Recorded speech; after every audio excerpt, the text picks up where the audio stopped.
கிறிஸ்துவுக்குள் அன்பானவர்களே, இயேசு கிறிஸ்துவின் இனிய நாமத்தில் உங்கள் அனைவருக்கும் என்னுடைய அன்பின் நல்வாழ்த்துக்களை தெரிவித்துக் கொள்கின்றேன். அன்பானவர்களே, இந்த நாளின் தியானத்திற்கு ஆதாரமாக நாம் எடுத்துக்கொண்ட வேத பகுதி 2 நாளாகம புஸ்தகம் 9வது அதிகாரத்தின் 22 மற்றும் 23வது வசனம். பூமியின் சகல ராஜாக்களை பார்க்கிலும் ராஜாவாகிய சாலமோன் ஐசுவரியத்திலும் ஞானத்திலும் சிறந்தவனாயிருந்தான். சாலமோனின் இருதயத்திலே தேவன் அருளிய ஞானத்தை கேட்பதற்கு பூமியின் ராஜாக்கள் எல்லாரும் அவன் முக தரிசனத்தை தேடினார்கள். இந்த பூமியில் இருக்கிறதான சகல ராஜாக்களை பார்க்கிலும் கடவுள் சாலமோனை ஐஸ்வர்யத்திலும் ஞானத்திலும் சிறந்தவனாக மாற்றினாராம். இந்த பூமியில எத்தனையோ பணக்கார ராஜாக்கள் ஐஸ்வர்யம் நிறைந்தவர்கள் காணப்பட்டார்கள், ஞானத்தில் சிறந்தவர்கள் காணப்பட்டார்கள். ஆனால் மற்ற ராஜாக்களை பார்க்கிலும் ஐஸ்வர்யத்திலும் ஞானத்திலும் சாலமோனை கடவுள் சிறந்தவனாக மாற்றினார். ஏனெனில் அவனுடைய இருதயத்திலே தேவன் தன்னுடைய ஞானத்தை கொடுத்தார். தெய்வீக ஞானம், பரலோக ஞானம். இந்த உலக பிரகாரமான ஞானம் தேவனுடைய ஞானத்திற்கு முன்பாக ஒன்றுமே கிடையாது. அப்படிப்பட்ட தெய்வீக ஞானத்தினால இந்த சாலமோன் நிரப்பப்பட்டான். பூமியில் இருக்கிறதான ராஜாக்கள் எல்லாரும் சாலமோனுடைய வாயிலிருந்து புறப்படுகிறதான ஞானத்தை கேட்கும்படியாக விரும்பினார்கள். ஒரு முறையாகிலும் இந்த சாலமோனை சந்தித்து விட வேண்டும் என்று உலகத்தின் எல்லா ராஜாக்களும் துடித்தார்கள். அந்த அளவுக்கு அவனுடைய ஞானம் பிரஸ்தாபமாக இருந்தது. அதே 2 நாளாகம புஸ்தகம் 9வது அதிகாரத்தின் 1 முதல் 8 வசனங்கள் வரைக்கும் வாசித்தால் இன்னும் சில காரியங்களை நாம் கண்டு கொள்ள முடியும். சேபா என்று சொல்லக்கூடியதான ராஜஸ்திரி சாலமோனுடைய கீர்த்தியையும் அவனுடைய வர்த்தமானங்களையும் அவனுடைய பிரஸ்தாபத்தை குறித்தும் கேள்விப்படுகிறாள். அவனுடைய ஞானத்தை குறித்து கேள்விப்படுகிறாள். எப்படியாகிலும் சாலமோனை சந்தித்து விட வேண்டும் என்று அவள் தீர்மானம் செய்து தன்னுடைய பரிவாரத்தோடு கூட கந்தக வர்க்கங்களையும் பொன்னையும் இரத்தனங்களையும் ஒட்டகங்களையும் எடுத்துக்கொண்டு சாலமோனை அவள் சந்திக்க எருசலேமுக்கு வந்தாள். சாலமோன் இடத்துல அநேக கேள்விகளை அந்த சேபாவின் ராஜஸ்திரி கேட்டாள். எல்லா கேள்விகளுக்கும் அவன் தெய்வீக ஞானத்தோடு கூட பதில் கொடுத்தான். அந்த பதிலை கேட்டு அந்த பெண் ஆச்சரியம் அடைந்தாள். ஒன்றும் சாலமோனுக்கு மறைபொருளாக இருக்கவில்லை என்று வேதம் சொல்லுகிறது. உடனே அந்த பெண்ணானவள் சாலமோனுடைய பானபாத்திரக்காரரை பார்க்கிறாள். சாலமோனால் கட்டப்பட்ட அழகான அரண்மனையை பார்க்கிறாள். அவனுடைய பந்தியின் போஜன பதார்த்தங்களை பார்க்கிறாள். அவனோடு கூட ஊழியம் செய்கிற ஊழிக்காரர்களுடைய வீடுகளை பார்க்கிறாள். அவனோடு கூட உத்தியோகத்தில் இருக்கிறதான அவர்களுடைய வரிசைகளை பார்க்கிறாள். எல்லாருடைய வஸ்திரங்களை பார்க்கிறாள். தேவ ஆலயத்தை பார்க்கிறாள். இப்படி ஒவ்வொரு காரியங்களையும் பார்த்தபோது அவள் பிரமை கொண்டாள் என்று வேதம் சொல்லுகிறது. ஆச்சரியப்பட்டாள் என்று வேதம் சொல்லுகிறது. உடனே சாலமோனை நோக்கி அவள் ஒரு காரியத்தை சொல்லுகிறாள். 5வது மற்றும் 6வது வசனத்துல, உம்முடைய வர்த்தமானங்களையும் உம்முடைய ஞானத்தையும் குறித்து என் தேசத்துல நான் கேள்விப்பட்டேன். ஆனால் இங்கு நேரடியாக வந்து பார்த்தபோது அது உண்மை என்று எனக்கு வெளிப்பட்டது. என்னுடைய கண்களால் உம்மை பார்க்கிற வரைக்கும், உம்முடைய வார்த்தைகளை கேட்கிற வரைக்கும் என் தேசத்துல என் ஜனங்கள் சொன்ன காரியங்களை என்னால் நம்ப முடியவில்லை. உம்முடைய ஞானம் உலகத்தில் இருக்கிறவர்களுடைய ஞானத்தை போன்றது அல்ல. அது பெரிய ஞானம். ஏனெனில் அது தேவனால் கொடுக்கப்பட்டது. அந்த பெரிய ஞானத்தில் பாதி காரியங்களை ஆகிலும் என் ஜனங்கள் எனக்கு சொல்லவில்லை. நான் கேள்விப்பட்டதை பார்க்கிலும் இங்கு அதிகமான பிரஸ்தாபம் உண்டாயிருக்கிறது என்று சொல்லி சாலமோனை அவள் புகழ்ந்து பேசுகிறாள்.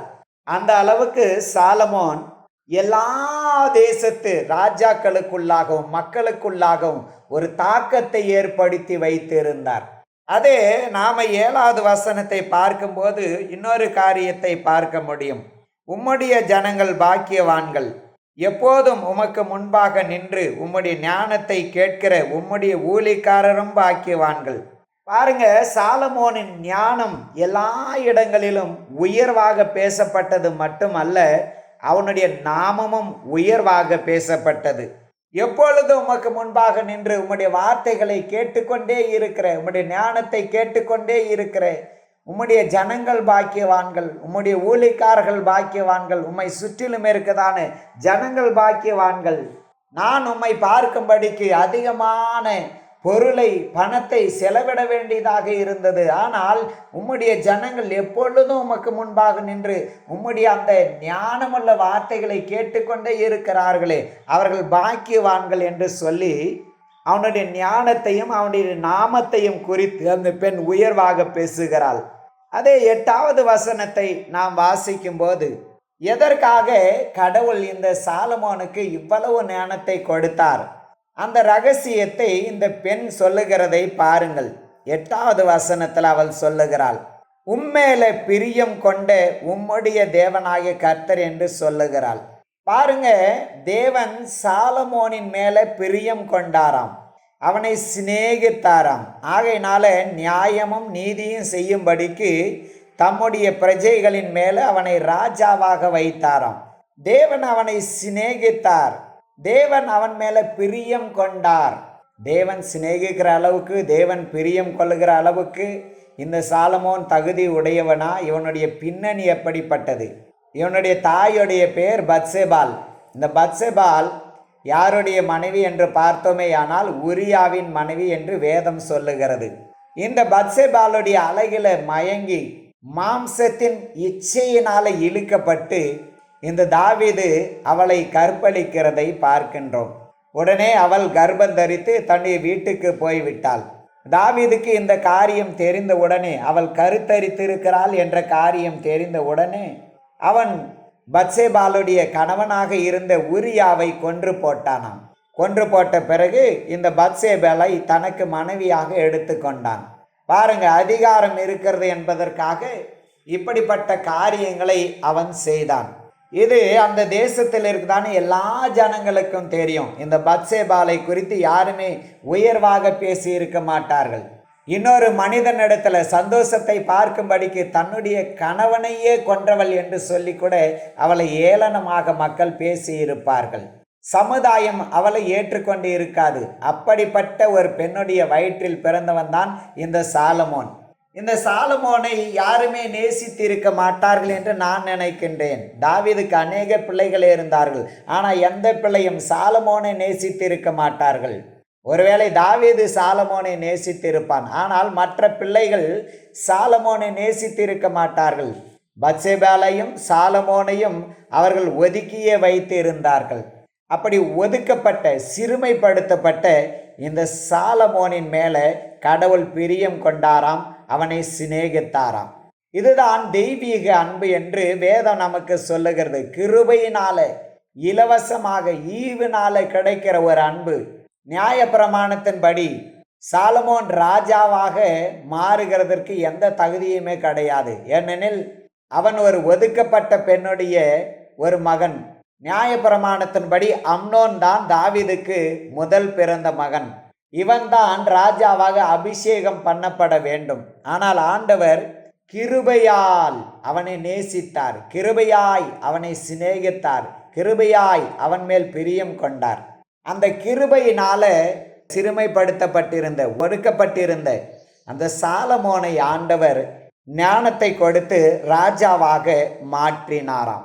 பிரியமானவர்களே, 1 ராஜாக்களின் புஸ்தகம் 4வது அதிகாரத்திலிருந்து சில காரியங்களை நான் உங்களுக்கு முன்பாக வைக்கும்படியாக பிரயாசப்படுகின்றேன். 29வது வசனம், தேவன் சாலமோனுக்கு மிகுதியான ஞானத்தையும் புத்தியையும் கடற்கரை மணலத்தனையான மனோவிருத்தியையும் கொடுத்தார்.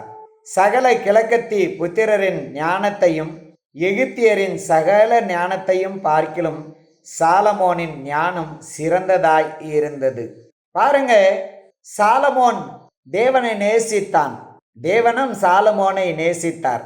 ஆகையினால தன்னுடைய ஞானத்தை அவனுக்கு மிகுதியாக கொடுத்து விட்டாராம். இந்த உலகத்தில் யாருக்கும் அவ்வளவு ஞானம் கொடுக்கப்படவில்லை.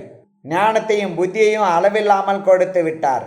கடற்கரை மணலத்தையான மனோவிருத்தியையும் கொடுத்து விட்டார். கிழக்கத்து புத்திரரிலே ஞானவான்கள் காணப்பட்டார்கள், எகிப்தில் ஞானவான்கள் காணப்பட்டார்கள். ஆனால் சாலமோனுக்கு முன்பாக அவர்களுடைய ஞானம் ஒன்றுமே கிடையாது.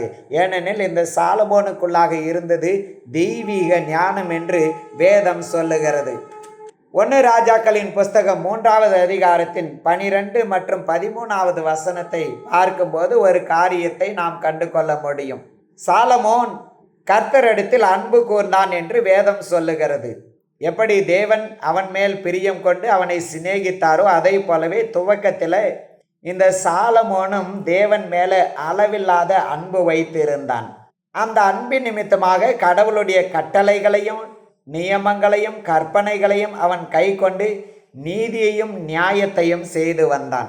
பக்தி உள்ளவனாக காணப்பட்டான்.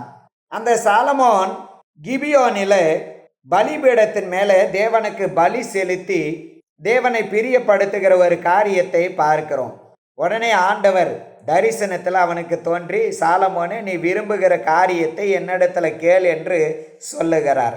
நாம இருந்தால் உடனே எனக்கு பெரிய வீடு வேண்டும், கார் வேண்டும், இப்படி பல காரியங்களை, இந்த உலகத்துக்குரிய காரியங்களை நாம் கேட்டு இருப்போம். ஆனால் சாலமோன் உலகத்துக்கு உரிய காரியங்களை கேட்கவே இல்லை.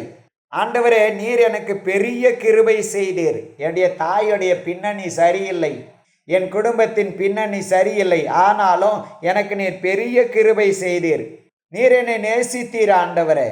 ஆனால் நானும் சிறு பிள்ளையாக இருக்கிறேன், போக்கு வரவு அறியாத ஒரு பிள்ளையாக இருக்கிறேன்.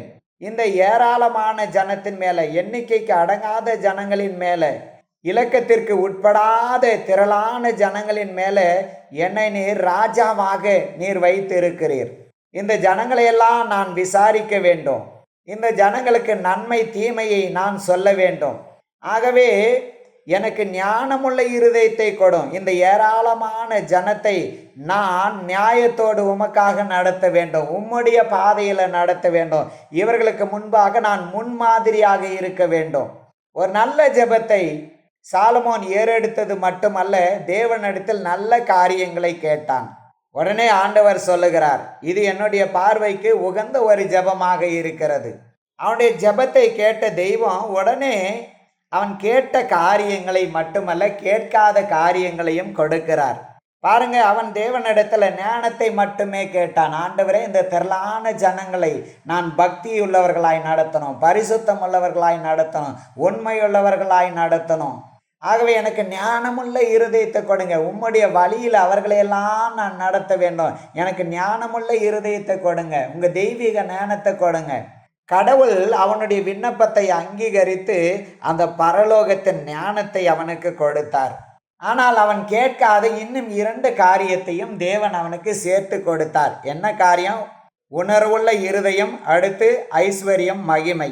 ஞானத்தை மட்டுமே கேட்டவனுக்கு ஆண்டவர் அவன் கேட்காத உணர்வுள்ள இருதயத்தையும் அவன் கேட்காத ஐஸ்வர்யத்தையும் மகிமையையும் கொடுத்தாராம். அந்த மகிமையினால தான் அவனுடைய கீர்த்தி அந்த தேசத்தில் பெருகியது என்று நாம் பார்க்க முடியும். பாருங்க, இந்த சாலமோன் தேவனிடத்துல ஞானத்தை பெற்றான், உணர்வுள்ள இருதயத்தை பெற்றான், ஐஸ்வர்யத்தை பெற்றான். இந்த 3ஐயும் அவன் உபயோகப்படுத்தி தேவனுக்கு உத்தமமாக இருந்தானா. துவக்கத்தில் தேவனிடத்தில் அன்பாக இருந்த அவன் கடைசி மட்டும் அந்த தெய்வீக அன்பில் நிலைத்து இருந்தானா. தேவன் மேலே வைத்த அந்த நம்பிக்கையில் உறுதியாக இருந்தானா. தேவனுக்கு பயந்து எப்பொழுதும் தன்னை பரிசுத்தவானாக காத்து கொண்டானா என்று நாம் பார்க்க வேண்டும். 11வது அதிகாரம், 1 ராஜாக்களின் புஸ்தகம் 11வது அதிகாரத்தில் 1வது வசனத்தை நான் வாசிக்கிறேன். ஆனால் நீங்கள் 1 முதல் 14 வசனங்கள் வரைக்கும் வீட்டில் வாசித்து கொள்ளுங்கள். 1வது வசனத்தை நான் வாசிக்கின்றேன். ராஜாவாகிய சாலமோன் பார்வோனின் குமாரத்தியை நேசித்ததும் அல்லாமல் மோவாபியரும், அம்மோனியரும், ஏதோமியரும், சீதோனியரும், ஏத்தியரும் ஆகிய அந்நிய ஜாதியான அநேகம் ஸ்திரீகள் மேலும் ஆசை வைத்தான். பாருங்க, தேவன் கொடுத்த இந்த ஞானத்தை கொண்டு தேவன் கொடுத்த இந்த ஐஸ்வர்யத்தை கொண்டு அவன் என்ன செய்தான்? அநேக பெண்களை தனக்கு மனைவியாக்கி கொண்டான். அந்த உணர்வுள்ள இருதயத்தை அவன் கண்டு கொள்ளவே இல்லை. தேவன் கொடுத்த உணர்வுள்ள இருதயத்தை அவன் உபயோகப்படுத்தவே இல்லை. ஞானத்தை மட்டுமே உபயோகப்படுத்தினான். அந்த ஐஸ்வர்யத்தை மட்டுமே உபயோகப்படுத்தினான். ஆனால் உணர்வுள்ள இருதயத்திற்கு அவன் இடம் கொடுக்கவே இல்லை. எங்கெங்கெல்லாம் சாலமோன் கடந்து போனானோ அந்த இடங்களில் எல்லாம் தனக்கென்று மனைவிகளை அவன் எடுத்து கொண்டான். ஒரு ராஜாவாக இருக்க வேண்டியவன் எப்படி இருக்க வேண்டும் என்று கடவுள் சொல்லி கொடுத்திருக்கிறார். அவன் எகிப்துக்கு போகக்கூடாது. குதிரைகளையும் எகிப்தின் குதிரைகளையும் மற்ற எந்த காரியங்களையும் அவன் வாங்கக்கூடாது. அநேகம் பெண்களோடு கூட திருமணம் செய்து கொள்ளக்கூடாது. தேவனுடைய நியாய பிரமாணத்தை கை கொள்ளும்படிக்கு அவன் அதில் ஒரு பிரதியை எடுத்துக்கொண்டு எப்பொழுதும் வாசிக்க வேண்டும். இதை தான் தேவன் சொல்லி கொடுத்திருக்கிறார். ஆனால் தேவனிடத்தில் ஞானமுள்ள இருதயத்தை பெற்ற இந்த சாலமோன் உண்மையாகவே தேவனுடைய வசனத்தின் ஒரு பிரதியை எடுத்து அதை வாசித்து அதன்படி நடந்தானா என்று பார்த்தோமேயானால் இல்லை என்று தான் நாம் சொல்ல முடியும். பார்வோனின் குமாரத்தி அவன் நேசித்து அவளை மனைவியாக திருமணம் செய்து கொண்டான். பாருங்க, எகிப்து தேசத்தில் இருக்கிறதான ஜனங்கள் எல்லாம் இஸ்ரவேல் ஜனங்களை கொடுமைப்படுத்தினவர்கள், அடிமைகளாக நடத்தினவர்கள். ஆனால் அவர்களிடத்துல போய் ஆண்டவர் வேண்டாம் என்று சொன்ன அந்த ஜாதி பெண்ணை அவன் திருமணம் செய்கிறான். அடுத்து மோவாப் தேசத்துக்கு போனான், அங்கு ஒரு பெண்ணை திருமணம் செய்தான். அம்மோன் தேசத்துக்கு போனான், அங்கு ஒரு பெண்ணை திருமணம் செய்தான். யோதோம் தேசத்துக்கு போனான், அங்கு ஒரு பெண்ணை திருமணம் செய்தான். சீதோனுக்கு போனான், அங்கு ஒரு பெண்ணை திருமணம் செய்தான். ஏத்தியர் இடத்துல போனான், அங்கே ஒரு பெண்ணிடத்துல திருமணம் செய்தான். இப்படி போன இடங்களில் எல்லாம் தேவன் கொடுத்த அந்த ஞானத்தை உபயோகப்படுத்தி ஞானமாக பேசி அந்த ஞானத்தினால அநேக பெண்களை தனக்கென்று ஈர்த்து கொண்டான். அழிந்து போகிற உலகத்துக்கு உரிய காரியங்களையே அவன் தேவனுடைய ஞானத்தை கொண்டு சம்பாதித்தான். ஆனால் தேவனுக்கென்று எதுவுமே அவன் செய்யவில்லை. அவர்களோடு திருமணம் செய்து கொண்டு அவர்கள் மேல் ஆசை வைத்து அவர்களோடு கூட ஐக்கியமாக இருந்தான். தேவனுடைய தீர்க்கதரிசிகளோடு அல்ல, தேவ ஜனங்களோடு கூட அல்ல. அந்த தேவ ஆலயத்துக்கு போவதையே அவன் மறந்து போய்விட்டான். தேவ ஆலயத்தை கட்டினான் என்பது உண்மை, ஆனால் அந்த ஆலயத்துக்கு கூட அவனால் போக முடியவில்லை. ஏனெனில் அவன் புறஜாதிகளோடு கூட ஐக்கியமாக இருந்தான். அந்த பெண்கள் அவனுடைய இருதயத்தை வலிவி போக பண்ணினார்கள் என்று வேதம் சொல்லுகிறது. அவன் மெய்யான தேவனை அறிந்திருந்தும் அந்த தேவனை கடைசி மட்டும் பின்பற்றாமல் அந்நிய தேவர்களை பின்பற்றுகிறவனாக அவன் மாறி போனான். அவனுடைய இருதயம் தேவனோடு கூட உத்தமமாக இருக்கவில்லை என்று வேதம் சொல்லுகிறது. கர்த்தரை அவன் பூரணமாக பின்பற்றவில்லை என்று வேதம் சொல்லுகிறது. அவன் பொல்லாப்பான காரியத்தை செய்தான் என்று ஆண்டவர் மிகவும் வேதனையோடு சொல்லுகிறார். என்ன பொல்லாப்பான காரியம்? தேவனுக்கென்று பெரிய ஆலயத்தை கட்டினான். பொன்னையும் பொருளையும் உபயோகப்படுத்தி சிறந்த ஒரு ஆலயத்தை கட்டினான். ஆனால் இருதயமாக இந்த ஆலயத்தை கட்ட அவன் மறந்து போய்விட்டான். இருதயமாக அந்த ஆலயத்தை கட்டி இருப்பானே, ஆனால் தேவனுடைய கட்டளையை மீறி அந்நிய ஸ்திரீகளை அவன் தனக்கென்று வைத்திருக்க மாட்டான். தேவன் கொடுத்த ஞானத்தை கொண்டு உலக ஸ்திரீகளை தனக்காக அவன் ஆதாயப்படுத்தி இருக்க மாட்டான். தேவ ஆலயத்தை கட்டின அதே சாலமோன் என்ன பொல்லாப்பான காரியத்தை செய்தான்? காமேசுக்கும் மோலேகுக்கும் இன்னும் எல்லா பெண்களுக்கும், தான் திருமணம் செய்து எல்லா பெண்களுக்கும் ஒவ்வொரு கோயிலை கட்டி கொடுத்து விட்டான். தேவனுக்கென்று ஒரே ஒரு கோயிலை தான் கட்டினான். ஆனால் அந்த இஸ்ரவேல் தேசம் எங்கிலும் புறஜாதி மக்களுடைய கோயிலை தன்னுடைய கையிலேயே அவன் கட்டி வைத்து விட்டான். அதை தான் ஆண்டவர் பொல்லாப்பானதை செய்தான் என்று வேதனையோடு கூட சொல்லுகிறார். பாருங்க, ஆண்டவர் அவனை 2 முறை எச்சரித்தார். தரிசனமாகி 2 முறை சொன்னார். ஆனால் அவன் கர்த்தரை விட்டு தன்னுடைய இருதயத்தை திருப்பி கொண்டான் என்று எழுதப்பட்டிருக்கிறது. தேவன் கூப்பிட்டும் அவன் செவி சாய்க்கவில்லை. தேவன் பேசியும் அவன் கேட்கவில்லை. அவனுடைய இருதயத்தை தேவனை விட்டு உலகத்துக்கு நேராக திருப்பி கொண்டான்.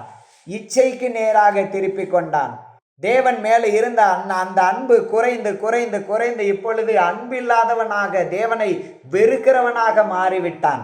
ஆரம்பத்தில் சாலமோனை போல நாம் தேவன் மேலே அளவில்லாத ஒரு அன்பு வைத்திருப்போம். அந்த அன்பினால தேவனும் நம்மை உயர்த்தி இருப்பார், நம்மை சிநேகித்திருப்பார், நமக்கு தேவையான எல்லாவற்றையும் கொடுத்திருப்பார். ஆனால் ஒரு உயர்வான நிலைக்கு வந்த பிறகு இந்த சாலமோனை போல தேவன் மேலே வைக்க வேண்டியதான அன்பை உலகத்தின் மேலே வைக்கிறவர்களாக நாம் மாறுகிறவர்களாக காணப்படுவோம். இப்போது தேவன் மேலே இருந்த அந்த அன்பு எல்லாமே போச்சு. உலகத்தின் மேலே அன்பு, பெண்கள் மேலே அன்பு. 1800 பாடல்களை பாடினான், 3000 நீதிமொழிகளை எழுதினான். அந்த 3000 நீதிமொழிகள் எங்கே? 1008 பாடல்கள் எங்கே? சங்கீதத்தை பார்த்தோமே ஆனால் 2 சங்கீதம்தான் சாலமோனின் சங்கீதம் என்று எழுதப்பட்டிருக்கிறது. ஆனால் 1008 பாடல்களை எழுதினானாம். அவைகளெல்லாம் சங்கீதத்தில் இடம்பெறவில்லை. ஏனெனில் இடம்பெறுகிற அளவுக்கு அவைகள் நல்லவைகள் அல்ல. தெய்வீக ஞானத்தை கொண்டு எல்லா பெண்களையும் ஈர்க்கிற வண்ணமாக அவன் அநேக கவிதைகளை அநேக பாடல்களை எழுதியிருப்பான்.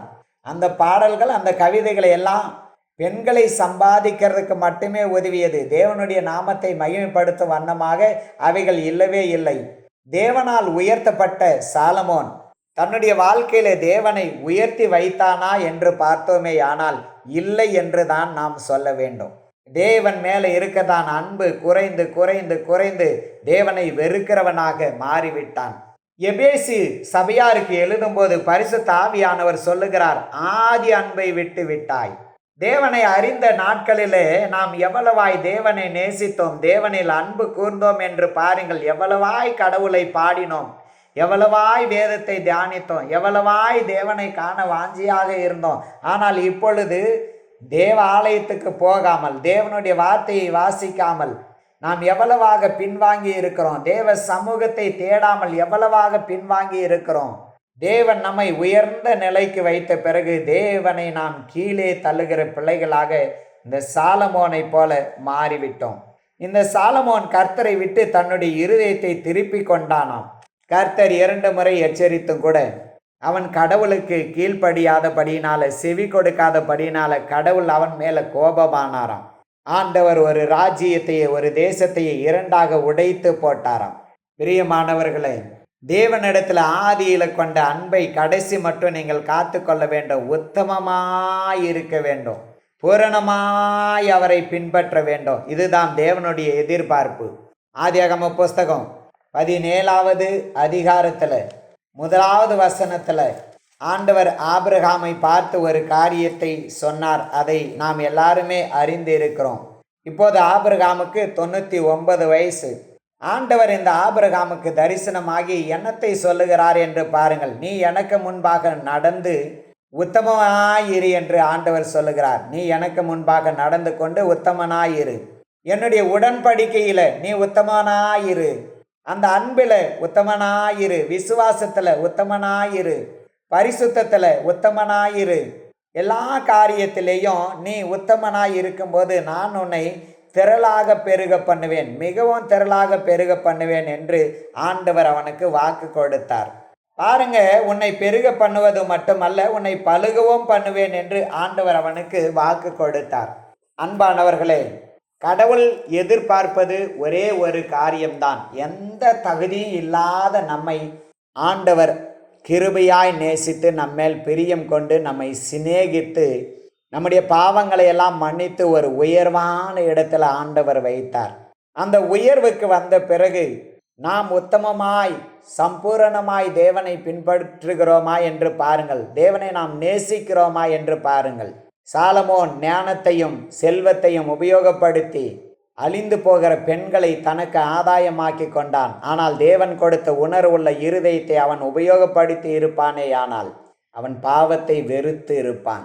தேவன் நமக்கு ஆசீர்வாதத்தை மட்டுமல்ல, உணர்வையும் கொடுத்திருக்கிறார். அந்த உணர்வுக்கு இடம் கொடுக்கும்போது பாவம் செய்யாதபடிக்கு அந்த உணர்வு நம்மை தடுக்கிறது. கண்களை மூடி ஜெபிக்கலாமா? இரக்கமுள்ள நல்ல பிதாவே, நன்றி சொல்லுகிறோம். உம்முடைய வார்த்தைக்காக ஸ்தோத்திரம். ஆண்டவரே, கடைசி மட்டும் உம்முடைய அன்பில் நிலைத்திருக்க, உத்தமமாய் உம்மை பின்பற்றி நடக்க, பூரணமாய் உமது பின்னே செல்ல எங்களை தாழ்த்தி ஒப்பு கொடுக்கின்றோம். எங்களுடைய பாவங்களையும் எங்களுடைய அக்கரங்களையும் கர்த்தர் மன்னியும். உம்முடைய ஆளுகைக்குள்ளாக ஒப்பு கொடுக்கிறோம். இயேசுவின் நாமத்தில் ஜெபிக்கிறோம் நல்ல பிதாவே. ஆமேன், ஆமேன், ஆமேன்.